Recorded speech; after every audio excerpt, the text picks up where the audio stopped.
International maritime bureau report অনুযায়ী প্রতি বছর জলদস্যুদের আক্রমণের কারণে কোম্পানিদের প্রায় $16 বিলিয়ন লস হয়ে যায়। সেই প্রাচীনকাল থেকে জলদস্যুরা জাহাজ আক্রমণ করে পণ্য সামগ্রী লুট করে আসছে, কিন্তু মডার্ন জলদস্যুরা কেবল কার্গো জাহাজ, ট্রান্সপোর্ট ভেসেল আক্রমণ করে পণ্য সামগ্রী লুট করে না, এরা পুরো জাহাজ সহ ক্রু মেম্বারদের কিডন্যাপ করে সরকারের থেকে মুক্তিপণ দাবি করে। এই মডার্ন জলদস্যুরা এত সাহসী আর এদের হাতে এত উন্নত অস্ত্র রয়েছে, এরা এমনকি মিলিটারি হেলিকপ্টারের সঙ্গেও ফাইট করতে পারে। তাই এইসব জলদস্যুদের হাত থেকে কন্টেনার জাহাজকে রক্ষা করতে বেশ কয়েকটা অ্যাডভান্স ডিফেন্স কৌশল ডেভেলপ করা হয়েছে, তবে এদের মধ্যে বেশিরভাগই প্রাণঘাতী নয়। ওয়াটার ক্যাননস জলদস্যুদের বিরুদ্ধে আক্রমণ করার জন্য এই মেথডটি সবথেকে জনপ্রিয় মেথড।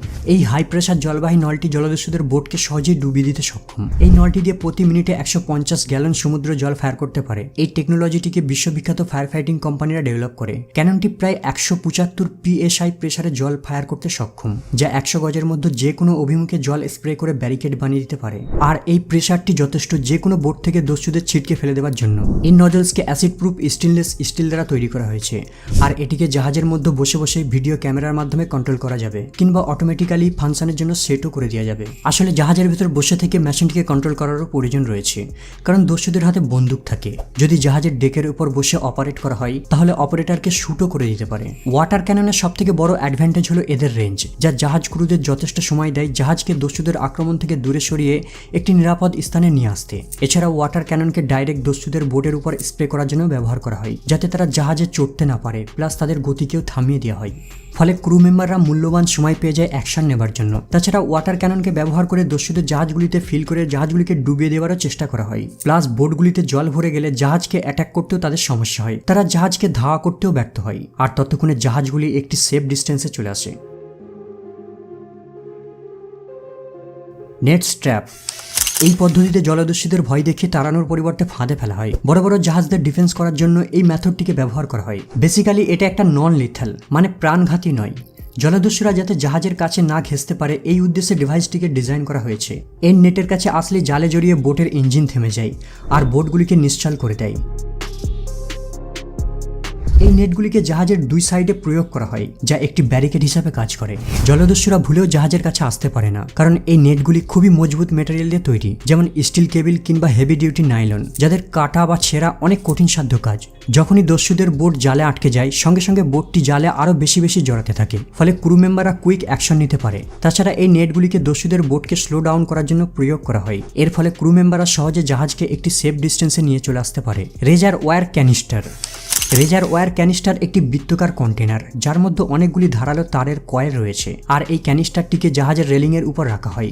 যখন দস্যুদের আক্রমণের আভাস পায়, তখনই অ্যাক্টিভেট করে দেওয়া হয়। এই ডিভাইসটিকে রিমোটের মাধ্যমে কন্ট্রোল করা যায়। অ্যাক্টিভেট হওয়ার সাথে সাথেই ক্যানিস্টার ধারালো তার রিলিজ করতে থাকে, যা জাহাজের চতুর্পার্শ্বে সম্প্রসারণ হতে থাকে, আর অনেক এরিয়া জুড়ে জাহাজের সাইডকে কভার করে একটি ব্যারিকেড বানিয়ে ফেলে। এই রেজার ওয়্যার ক্যানিস্টার দুটি প্রিন্সিপালের উপর কাজ করে। প্রথমত দস্যুদের বোটকে ঝামেলায় জড়িয়ে দেয়, দ্বিতীয়ত তাদের আহত করে দেয়, কারণ এই তারের দুই সাইডে ধারালো ব্লেড রয়েছে, যা সহজে স্কিনকে কেটে দিতে পারে। যখন দস্যুরা জাহাজের কন্ট্যাক্টে আসে, তারে জড়িয়ে ব্লেডের আঘাতে আহত হয়। এর ফলে তাদের দেহ রক্তাক্ত হয়ে যায়, ফলে তাদের জাহাজ আক্রমণ করার ক্ষিপ্রতা আর মোটিভেশনও নষ্ট হয়ে যায়।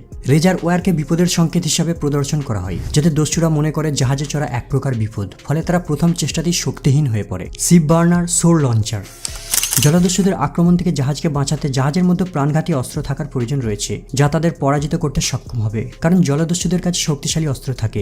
এই কারণে BCD ইন্টারন্যাশনাল একটি UK বেসড কোম্পানি, যারা শিপ বার্নার সোল লঞ্চার নামের একটি হাতিয়ার তৈরি করে। এটা এক ধরনের মিসাইল, যা ফায়ার করার সাথে সাথেই টার্গেটের দিকে ছুটবে। 2009 সাল থেকেই জলদস্যুদের হাত থেকে জাহাজকে রক্ষা করতে এই অস্ত্রটিকে ব্যবহার করা হচ্ছে। এই লঞ্চারটি পরিস্থিতি আর টার্গেটের দূরত্বের উপর নির্ভর করে পৃথক রকেট ফায়ার করতে পারে। এর প্রজেক্টাইলকে ম্যাগাজিনের ভিতর স্টোর করে রাখা হয়, যা সহজেই লোডিং আনলোডিং করা যায়। আর লঞ্চারটিকে রিমোটের মাধ্যমে কন্ট্রোল অথবা ম্যানুয়ালি একজন ব্যক্তি জাহাজের ভিতর বসে বসে একে কন্ট্রোল করতে পারবে। সাউন্ড ক্যানন আরেকটি ইনোভেটিভ টেকনোলজি হলো সাউন্ড ক্যানন।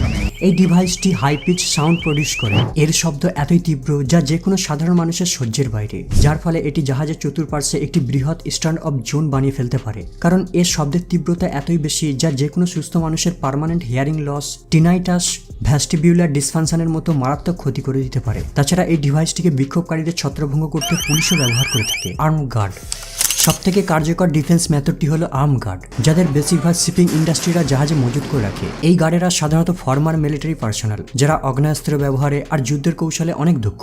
এরা পাওয়ারফুল অস্ত্র যেমন রাইফেল, পিস্তল আর মেশিন গানের দ্বারা সজ্জিত।